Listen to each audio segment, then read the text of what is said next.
తదుపరి రాశి మకర రాశి. ఈ రాశి వారి గ్రహస్థితులు చంద్రుడు లగ్నంలోను, శని భగవానుడు కూడా లగ్నంలోనే వక్రీకరించి సంచారం చేస్తున్నారు. ఈ సంచార ఫలితాలు మీలో ఉత్సాహం పెరుగుతుంది. కానీ కొంత గందరగోళంగా ఉండే పరిస్థితి, అంటే ఏమిటి ఎలా అనే ఒక రకమైన డైలమాలోకి వెళ్ళే పరిస్థితి కనబడుతుంది. అయినప్పటికీ తట్టుకుని మీరు నిలబడతారు. Don't worry.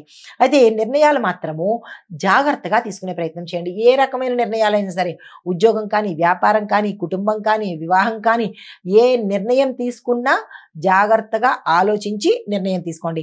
కుటుంబంలో చిన్న చిన్న గొడవలు వచ్చే అవకాశం ఉంది. అయినా పెద్దగా పట్టించుకోవాల్సిన పని లేదు.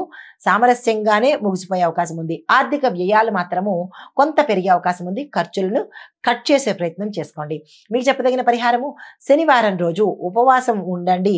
శని భగవానుడి యొక్క నామస్మరణ సాధ్యమైనన్ని సార్లు చేసుకునే ప్రయత్నం చేయండి. నమస్తే.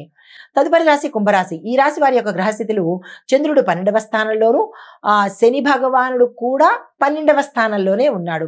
అయితే ఫలితాలు వ్యయం ఎక్కువ అవుతుంది, ఖర్చు ఎక్కువ అవుతుంది. మానసిక అలసట, మానసిక ఆందోళన, స్థిరత్వం లేకపోవడము, అనవసరమైన ఇబ్బందులు, ఆలోచనలు కలిగే అవకాశం కనబడుతోంది. విదేశీ సంబంధాల వల్ల లాభాలు కలిగే అవకాశం ఉంది. ధార్మిక కార్యకలాపాలు మనసుకి ఆనందాన్ని ఇచ్చే అవకాశం కనబడుతోంది.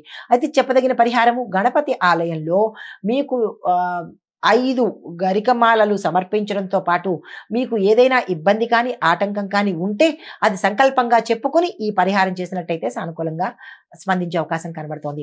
తదుపరి రాశి మీనరాశి. ఈ రాశి వారి యొక్క గ్రహస్థితులు చంద్రుడు 11వ స్థానంలోను, గురువు 3వ స్థానంలోను సంచారం చేస్తున్నారు. ఈ సంచార ఫలితాలు లాభదాయకమైన రోజు. అందరికీ అన్ని రకాలుగా ఈ రోజు లాభంగా ఉండబోతోంది. ఎవరు ఈ రోజుని వృధా చేసుకునే ప్రయత్నం చేసుకోకండి. కొత్త స్నేహితులు ఏర్పడతారు, కానీ గోప్యత పాటించుకోండి.